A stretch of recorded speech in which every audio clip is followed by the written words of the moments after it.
اعوذ باللہ من الشیطان الرجیم بسم اللہ الرحمن الرحیم رب اشرح لی صدری ویسر لی امری واحلل عقدۃ من لسانی یفقہوا قولی۔ آج لیول 5 کا لیکچر نمبر 13 ہے، اور لیکچر نمبر 13 میں ہم لوگ پڑھنے کے لیے جا رہے ہیں۔ آپ کو پتہ ہے کہ لیول 4 کا لیول 5 کا لیکچر جو ہم کورس کر رہے ہیں اس میں قرآن کریم کا پہلے پارے کا آخری پورشن ہے، اور آخری پورشن میں آج ہم 19واں پیج جو ہے وہ سٹارٹ کرنے جا رہے ہیں۔ ہمارے صرف 2 پیجز رہتے ہیں سپارہ کمپلیٹ ہونے کو۔ ان 2 پیجز کو ہم باقی لیکچرز میں کور کر لیں گے انشاءاللہ۔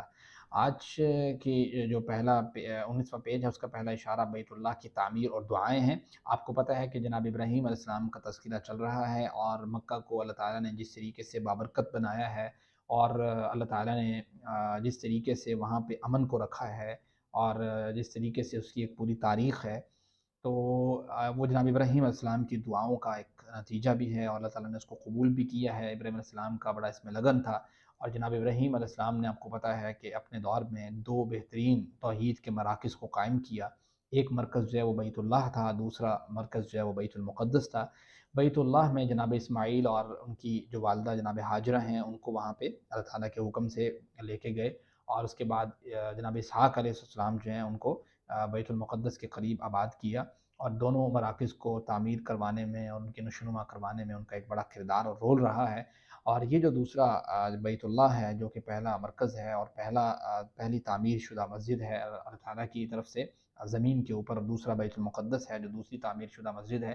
تو بیت اللہ جو ہے اس کے بارے میں جناب ابراہیم علیہ السلام کا جب اس کو دوبارہ سے تعمیر کر رہے تھے، اس کی بنیادوں کو رکھ رہے تھے، تو اس وقت ان کے الفاظ کیا تھے، جذبات کیا تھے۔ آج کی آیات جو ہیں وہ اس بات کے اوپر دلالت کرتی ہیں کہ کتنے خوبصورت انداز کے ساتھ وہ اللہ تعالیٰ کے ساتھ اپنے تعلق کو قائم کیے ہوئے تھے، اور کیسی وہ دعائیں کر رہے تھے اپنی اولاد کے لیے، اپنے آنے والے جنریشن کے لیے، کس قدر وہ فکر مند تھے۔ تو وہ ان کی ان دعاؤں سے آپ کو یہ پتہ لگتا ہے۔ دیکھیں، اس کی تلاوت کے بعد ہم ذرا اس کے ترجمے پہ غور کرتے ہیں۔ اعوذ باللہ من الشیطان الرجیم بسم اللہ الرحمن الرحیم وَإِذْ يَرْفَعُ إِبْرَاهِيمُ الْقَوَاعِدَ مِنَ الْبَيْتِ وَإِسْمَاعِيلُ رَبَّنَا تَقَبَّلْ مِنَّا إِنَّكَ أَنْتَ السَّمِيعُ الْعَلِيمُ رَبَّنَا وَاجْعَلْنَا مُسْلِمَيْنِ لَكَ وَمِنْ ذُرِّيَّتِنَا أُمَّةً مُسْلِمَةً لَكَ وَأَرِنَا مَنَاسِكَنَا وَتُبْ عَلَيْنَا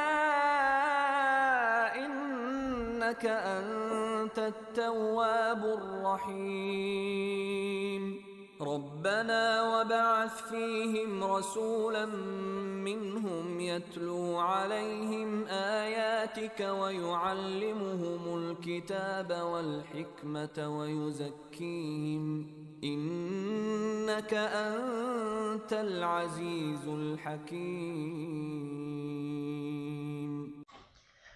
جی، بسم اللہ الرحمن الرحیم۔ وَإِذْ يَرْفَعُ إِبْرَاهِيمُ، اور جب اٹھاتے تھے ابراہیم علیہ السلام القواعد من البیت، بنیادیں خانہ کعبہ کی، واسماعیل، اور اسماعیل علیہ السلام ان کے ساتھ تھے، ربنا تقبل منا۔ دیکھیں، جب بھی کوئی کام کریں نیکی کا تو ہمیشہ سے جذبات یہ ہوں، ربنا تقبل منا، اے ہمارے رب قبول فرما لے ہم سے، ہم نے چھوٹا سا کام کیا ہے، انک انت السمیع العلیم، بے شک تو سننے والا اور جاننے والا ہے۔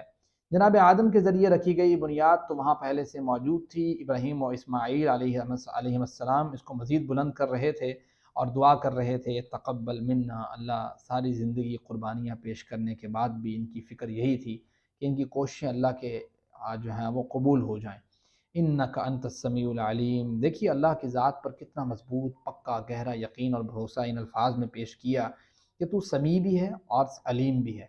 جو کچھ ہم مانگ رہے ہیں تو انہیں اچھی طرح سنتا ہے۔ نوٹ کیجئے کہ انسانی علم کے مطابق اس کائنات کا آخری کنارہ کئی بلین نوری سال کے فاصلے پر ہے، اور اللہ تعالیٰ 7 آسمان کے اوپر بھی سن رہا ہے۔ بات سمجھتے ہیں کتنی بڑی بات۔ العلیم، تو ہماری اور ہمارے دلوں کی حالت کو اچھی طرح جانتا بھی ہے۔ گزشتہ آیت میں صرف ابراہیم علیہ السلام دعا مانگ رہے تھے، اس لیے وہاں رب بھی آیا، اے میرے رب۔ چونکہ یہاں دونوں ابراہیم اور اسماعیل دونوں مانگ رہے ہیں، تو آیا ربنا، اے ہمارے رب، جمع کا صیغہ نا. تو یہ پہلی آیت مبارک ہے. اور کیا دعا مانگ رہے تھے؟ اور کیا مانگ رہے تھے؟ ربنا، اے ہمارے رب، وجعلنا مسلمین لک، اور ہمیں بنا لے فرما بردار اپنا، ومن ذریتنا، اور ہماری اولاد سے، وامتا مسلمتا لک، امت فرما بردار اپنی فرما بردار امت بنا لے، ہمیں بھی اپنا فرما بردار بنا لے، ہماری اولادوں کو بھی اپنا فرما بردار بنا لے. کتنی پیاری دعا ہے. وَأَرِنَا مَنَاسِكَنَا، اور ہمیں سکھا حج کے طریقے، وَتُبْ عَلَيْنَا، اور ہماری توبہ قبول فرما، اِنَّكَ أَنْتَ التَّوَّابُ الرَّحِيمُ، یقیناً تو توبہ قبول کرنے والا اور رحم کرنے والا ہے. کعبے کی بنیاد کو بلند کرنے کے اس تاریخی موقع پر اور اتنی ساری قربانیاں دینے کے بعد بھی ان دونوں نے اللہ سے یہ دعا کی کہ وہ ان کو مسلم یعنی سچا فرما بردار بنا دے. یہی نہیں بلکہ انہوں نے اپنے آنے والی نسلوں کے لیے بھی یہی دعا مانگی، دنیاوی لوگوں کی طرح نہیں جو اپنے بچوں کے لیے صرف دنیا کی آسانیاں اور سہولتوں کی فکر کرتے رہتے ہیں. دیکھیں ان کی فکر کرنا بھی ضروری ہے، لیکن ان کی فکر ہی کرتے رہنا یہ بہت غلط جو ہے نا انسان کا چال چلن ہے. اس معاملے میں دونوں کو بیلنس کرنا اور دین کو پریورٹیز کے اوپر رکھنا یہ ایک مطلوب عمل ہے. ہمیں مناسک دکھا، یعنی حج کے مناسک سکھا، ہمیں وہ راستہ، ہمیں وہ چیزیں سمجھا تاکہ اس کے ساتھ ہم جو ہے وہ تجھ سے توبہ کریں. تو تواب ہے، تو رحیم ہے. اس کے بعد اگلی دعا کی، ربنا، اے ہمارے رب، وبعث فیہم، اور بھیج ان میں، یعنی یہ جو ہم یہاں پہ بیت اللہ تعمیر کر رہے ہیں، یہاں پہ کوئی شخص آباد نہیں ہے. جناب اسماعیل کو میں اکیلا چھوڑ کے گیا تھا، بعد میں ایک قبیلہ آیا، وہاں اسماعیل کی شادی ہوئی، پھر ہم نے بعد میں آ کے اس کو تعمیر کرنا شروع کیا. اللہ تعالیٰ وبعث فیہم، ان میں بھیج، رسولا منہم، ایک رسول جو انہی میں سے ہو، یتلو علیہم آیاتک، وہ پڑھے ان پر تیری آیتیں، وَيُعَلِّمُهُمُ الْكِتاب، اور انہیں تعلیم دے کتاب کی، والحکمت، اور حکمت کی تعلیم دے، وَيُزَكِّيهِمْ، اور انہیں پاک کرے، إِنَّكَ أَنْتَ الْعَزِيزُ الْحَكِيمُ، یقیناً تو غالب حکمت والا ہے. دیکھیں مختلف جگہوں پر دین کی دعوت کے ایک طویل تجربے کی بنیاد پر ابراہیم علیہ السلام نے اللہ سے ایک ایسے نبی کی دعا مانگی جو کسی بھی امت کی بقا اور عروج کے لیے 4 ضروری بنیادی کام کرے. یہی نبی کریم صلی اللہ علیہ وسلم کا مشن تھا. پہلا، تلاوت، قرآن کریم کے ذریعے اللہ کا پیغام پہنچانا، لوگوں کو بتانا کہ اللہ تعالیٰ کی بات کیا ہے، حکم کیا ہے. نمبر 2، کتاب کی تعلیم، کتاب اللہ کی وضاحت پیش کرنا.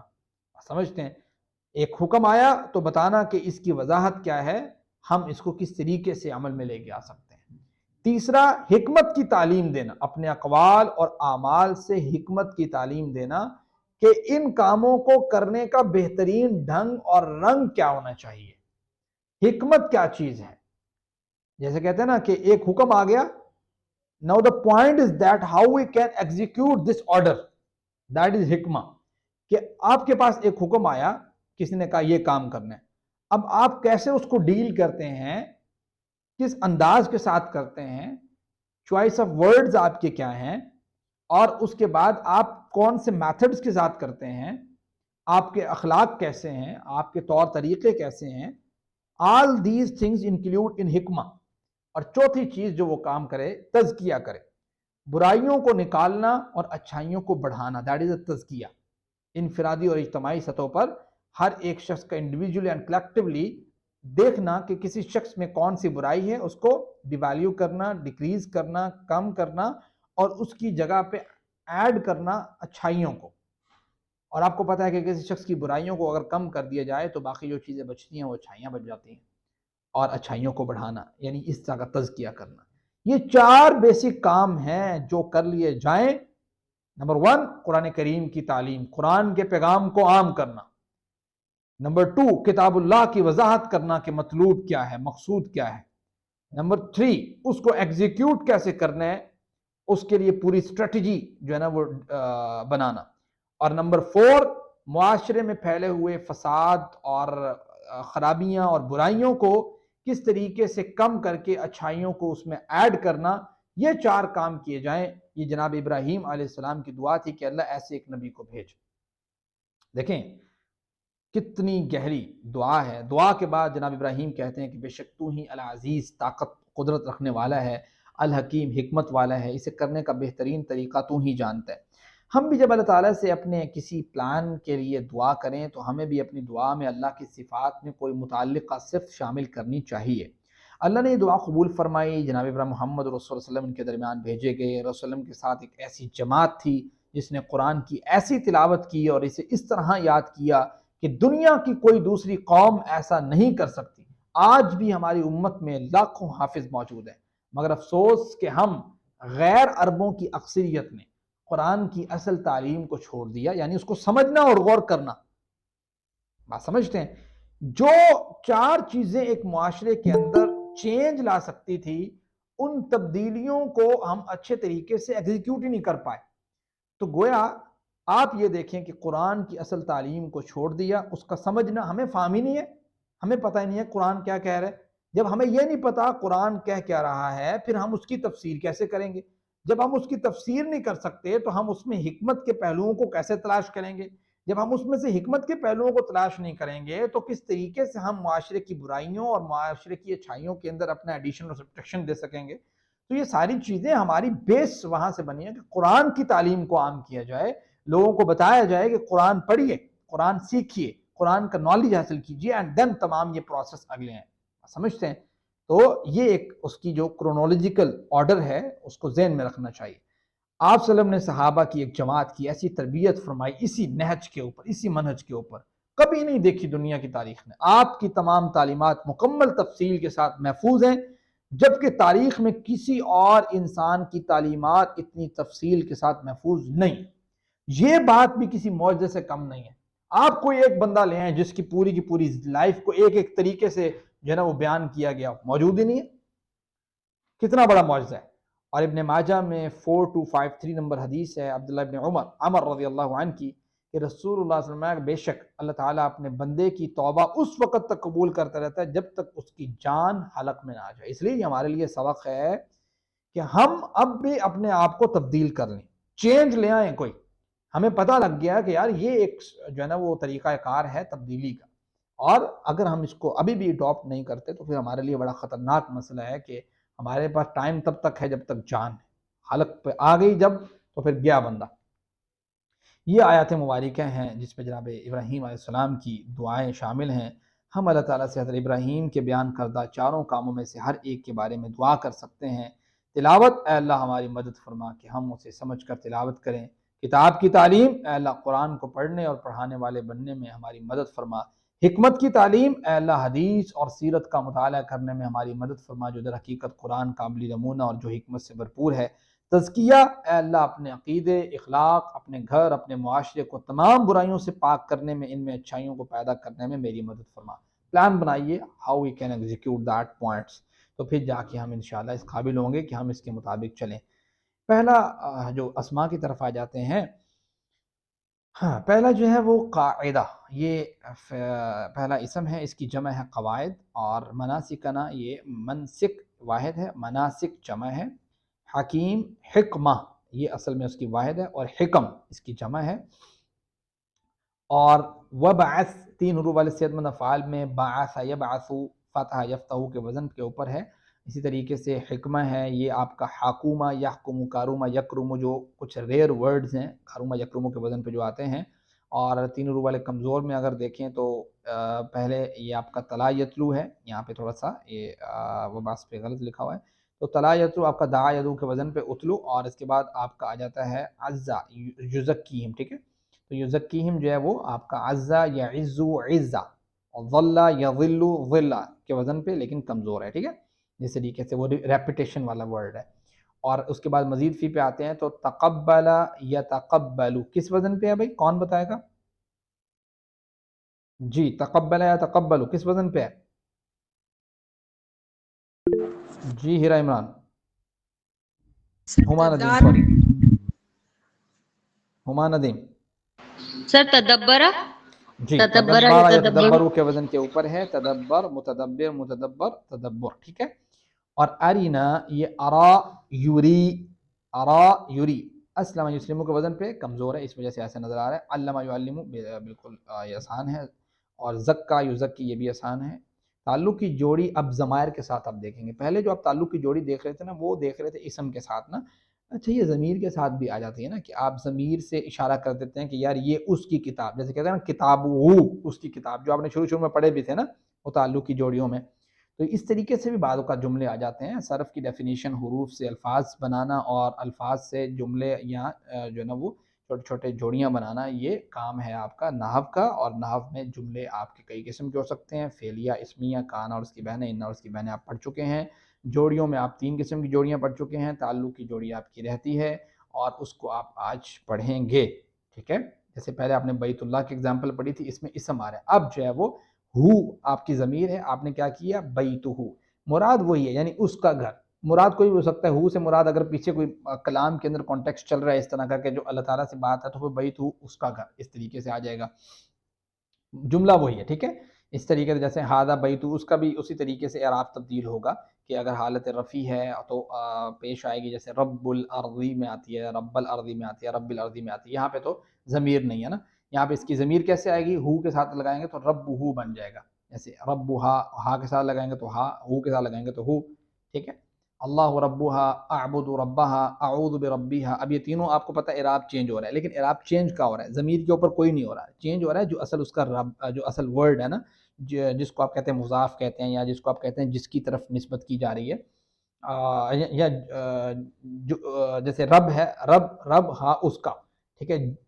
جو جس کی نسبت کی جا رہی ہے نا اس کا اعراب دیکھ کے آپ کو پتہ لگتا ہے کہ اچھا یہ کس حالت کے اوپر ہے، ٹھیک ہے؟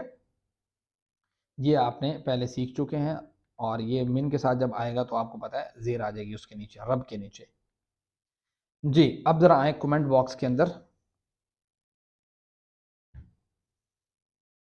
واحد مذکر ضمیر متصل کے ساتھ تعلق کی جوڑی کی مثال، آرام آرام سے سمجھے، واحد ہونا چاہیے، ساری ضمیریں واحد ہی ہیں جو نظر آ رہی ہیں، ٹھیک ہے؟ ڈی میں تو ضمیر ہی نہیں ہے، چھوڑیں اس پہ، اور متصل ہونی چاہیے، جڑی ہوئی ضمیریں تینوں اے بی سی میں متصل ہیں، ٹھیک ہے؟ تعلق کی جوڑی اس میں ہونی چاہیے، واحد مذکر ضمیر متصل کے ساتھ تعلق کی جوڑی کی مثال کون سی ہے؟ ہیرا عمران کا آنسر میں اس سے متفق ہوں، تینوں ہیں۔ اس کے بعد واحد ضمیر متصل کے ساتھ تعلق کی جوڑی کی نسبی حالت کون سی ہے؟ اس پہ ذرا آ جائیں، نسبی حالت بتانی ہے، پیچھے والا وہی کانٹیکسٹ ہے، ٹھیک ہے؟ آپ نے بتانی ہے نسبی حالت، ویری ایزی ہے، تھوڑا سا غور کریں۔ اے ہے، بالکل ٹھیک ہے، میں اے والوں کے ساتھ متفق ہوں۔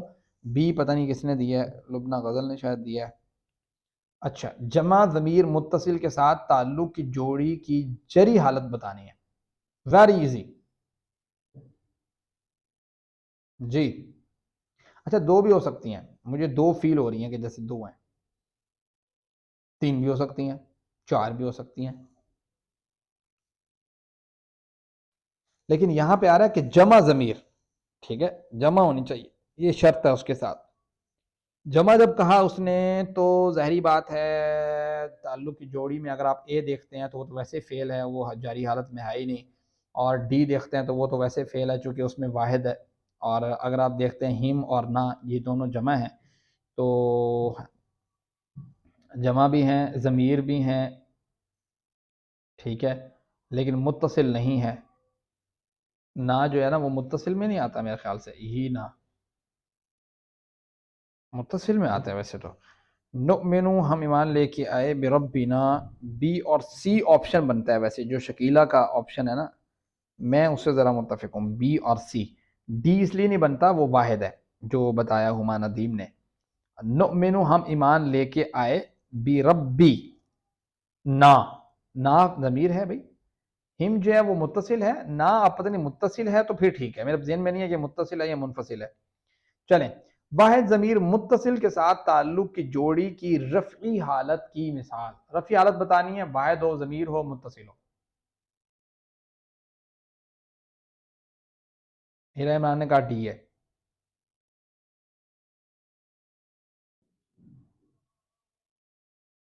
بھائی شکیل احمد نے کہا بی ہے، میں کہتا ہوں ڈی ہے، ٹھیک ہے؟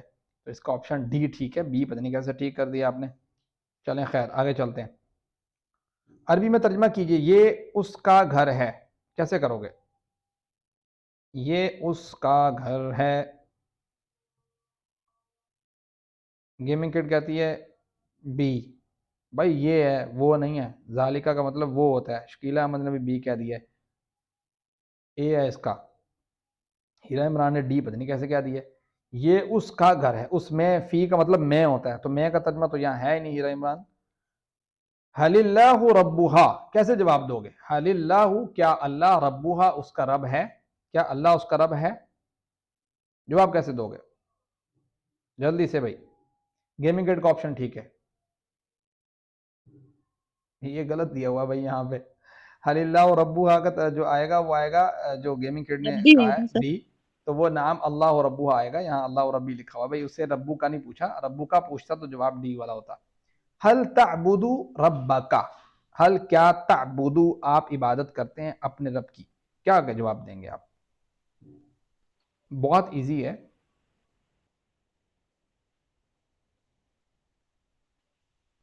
ہیرا عمران کے آنسر سے میں متفق ہوں، شکیلہ اور ہما سے متفق نہیں، سوری سی سے میں متفق ہوں. ہاں سی والے سے، تو باقی سے میں متفق نہیں ہوں کیونکہ اعبدو آئے گا باقی نہیں آئے گا. واحد سے پوچھا نا، ایک سے پوچھا ہے. حل ہذہ آیات من ربہم، کیا جواب دیں گے؟ حل ہذہ آیات من ربہم،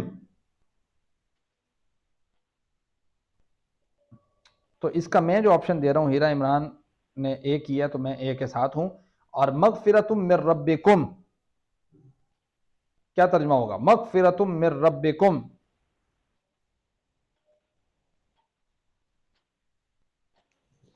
ہیرا عمران نے کہا ہے ڈی، لبنہ غزل کہتی ہیں ڈی. ڈی آپشن درست ہے. آگے چلتے ہیں. وعد ربکم، یہ بھی اسی طریقے سے ہے. کم آیا تو کم کا ترجمہ آپ کے ذہن میں ہونا چاہیے آپ سب، ٹھیک ہے. خیرکم من تعلم القرآن وعلمہ، تم میں سے بہترین وہ ہے جو قرآن سیکھے اور سکھائے. اللہ رب العزت نے جب اس مبارک سلسلے میں ہمیں شامل ہونے کی توفیق دی تو اس انتخاب پر اللہ کا شکر ادا کیجئے اور دعا کیجئے اے اللہ اسے ہمیشہ جاری رکھنے کی توفیق عطا فرما. جی کسی کا کوئی کویسچن ہے؟